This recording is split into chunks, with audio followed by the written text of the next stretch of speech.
In case you're wondering, no, I'm not wearing a dress. And no, I'm not saying what I'm wearing underneath. This is a ko. This is my national dress. This is how all men dress in Bhutan. That is how our women dress. Like our women, we men get to wear pretty bright colors. But unlike our women, we get to show off our legs. Our national dress is unique. But this is not the only thing that's unique about my country. Our promise to remain carbon neutral is also unique. And this is what I'd like to speak about today, our promise to remain carbon neutral. But before I proceed, I should set you the context. I should tell you our story. Bhutan is a small country in the Himalayas. We've been called Shangri-La, even the last Shangri-La. But let me tell you right off the bat, we are not Shangri-La. My country is not one big monastery populated with happy monks. The reality is that there are barely 700,000 of us, sandwiched between two of the most populated countries on earth, China and India. The reality is that we are a small, underdeveloped country doing our best to survive. But we are doing okay. We are surviving. In fact, we are thriving. And the reason we are thriving is because we've been blessed with extraordinary kings. Our enlightened monarchs have worked tirelessly to develop our country, balancing economic growth carefully with social development, environmental sustainability, and cultural preservation, all within a framework of good governance. We call this holistic approach to development gross national happiness, or GNH. Back in the 1970s, our first king famously pronounced that for Bhutan, gross national happiness is more important than gross national product.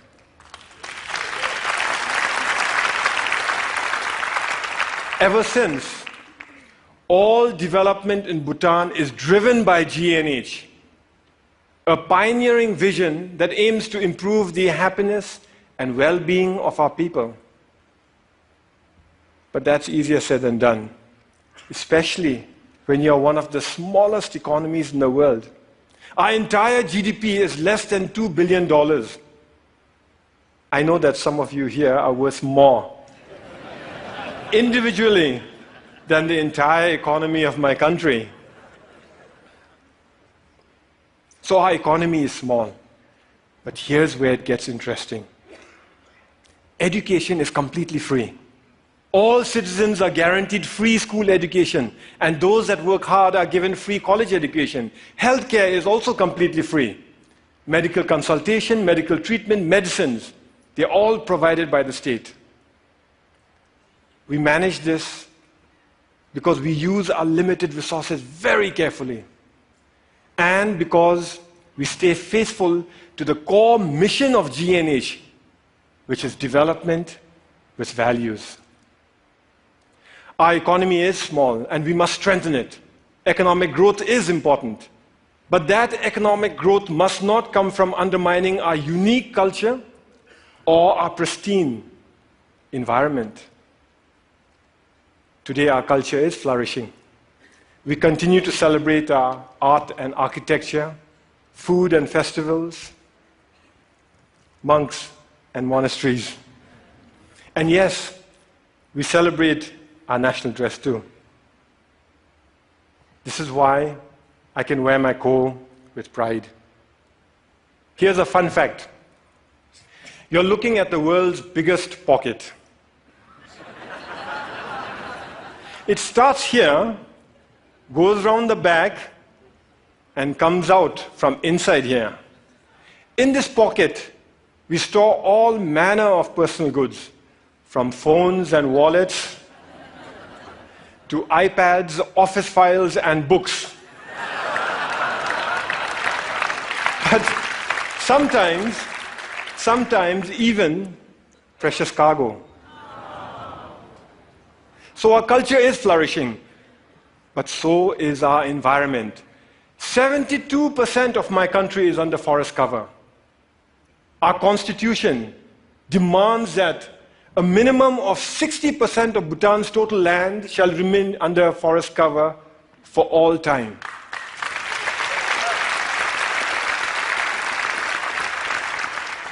Our constitution, this constitution, imposes forest cover on us. Incidentally, our king used this constitution to impose democracy on us. You see, we, the people, didn't want democracy. We didn't ask for it. We didn't demand it. And we certainly didn't fight for it. Instead, our king imposed democracy on us by insisting that he include it in the constitution. But he went further. He included provisions in the constitution that empower the people to impeach their kings, and included provisions in here that require all our kings to retire at the age of 65. Fact is, we already have a king in retirement. Our previous king, the Great Fourth, retired 10 years ago at the peak of his popularity. He was all of 51 years at that time. So as I was saying, 72% of our country is under forest cover. And all that forest is pristine. That's why we are one of the few remaining global biodiversity hotspots in the world. And that's why we are a carbon neutral country. In a world that is threatened with climate change, we are a carbon neutral country. Turns out it's a big deal. Of the 200-odd countries in the world today, it looks like we are the only one that's carbon neutral. Actually, that's not quite accurate. Bhutan is not carbon neutral. Bhutan is carbon negative.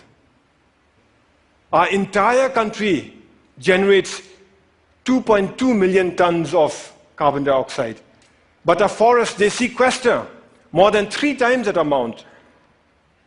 So we are a net carbon sink for more than 4 million tons of carbon dioxide each year. But that's not all. We export most of the renewable electricity we generate from our fast-flowing rivers. So today, the clean energy that we export offsets about 6 million tons of carbon dioxide in our neighborhood.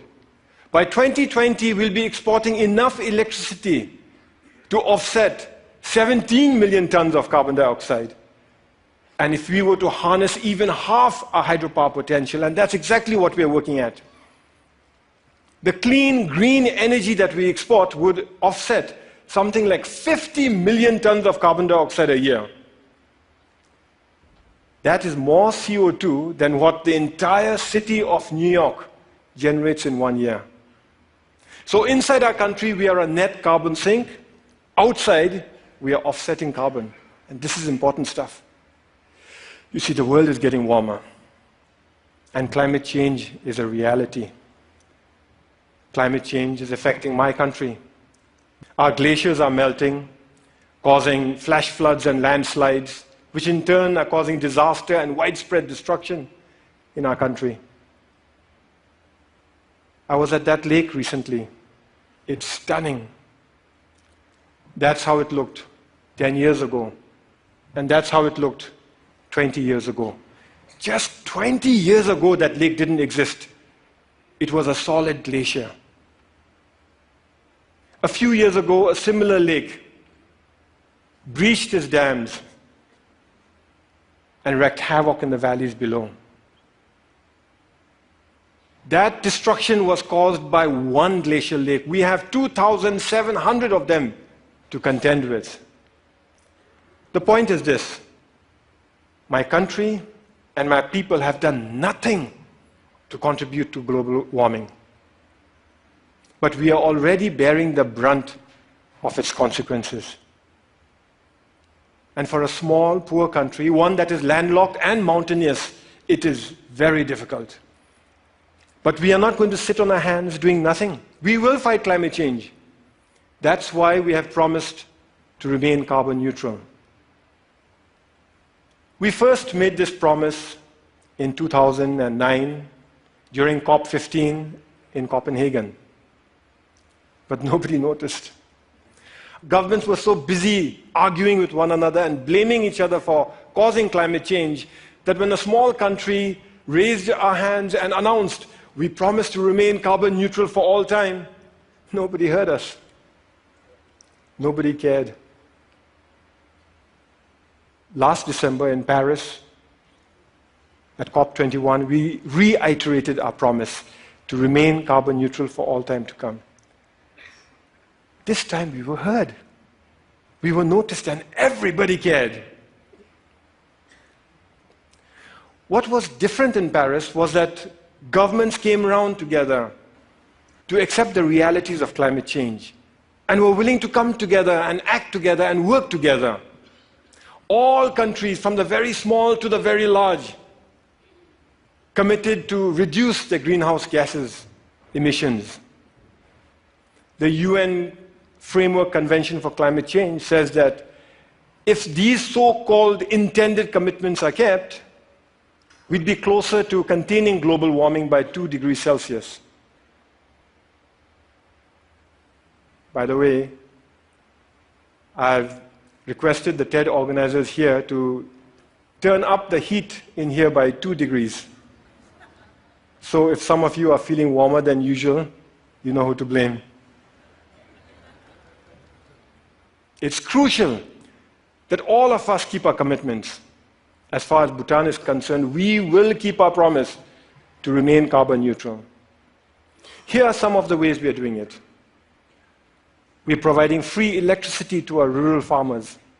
The idea is that with free electricity, they will no longer have to use firewood to cook their food. We are investing in sustainable transport and subsidizing the purchase of electric vehicles. Similarly, we are subsidizing the cost of LED lights, and our entire government is trying to go paperless. We are cleaning up our entire country through Clean Bhutan, a national program, and we are planting trees throughout our country through Green Bhutan, another national program. But it is our protected areas that are at the core of our carbon neutral strategy. Our protected areas are our carbon sink. They are our lungs. Today, more than half our country is protected as national parks, nature reserves, and wildlife sanctuaries. But the beauty is that we've connected them all with one another through a network of biological corridors. Now, what this means is that our animals are free to roam throughout our country. Take this tiger, for example. It was spotted at 250 meters above sea level in the hot subtropical jungles. 2 years later, that same tiger was spotted near 4,000 meters in our cold alpine mountains. Isn't that awesome?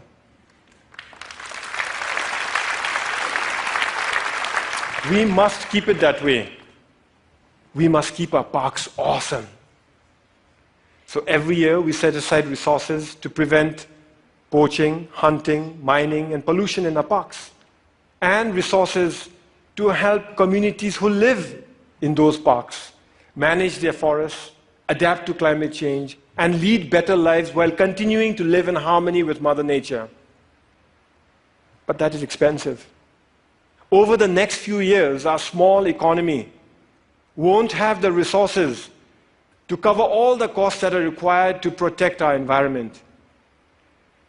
In fact, when we run the numbers, it looks like it'll take us at least 15 years before we can fully finance all our conservation efforts.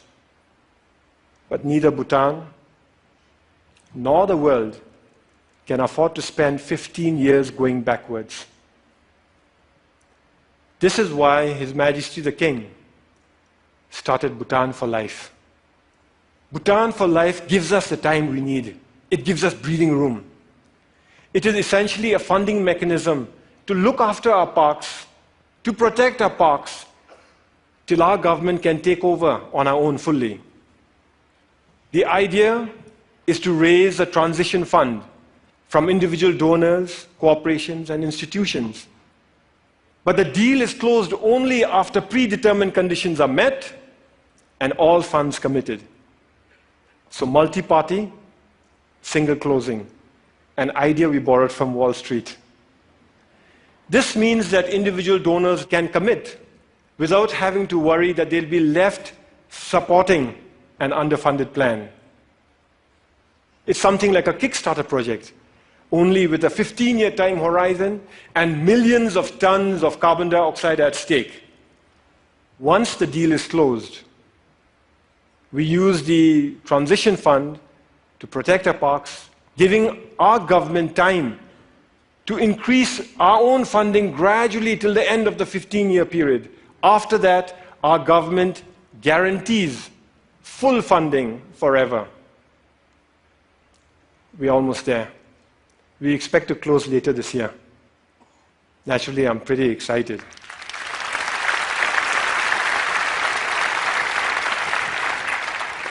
The World Wildlife Fund is our principal partner in this journey. And I want to give them a big shout out for the excellent work they're doing in Bhutan and across the world. Whew, it is getting warm in here.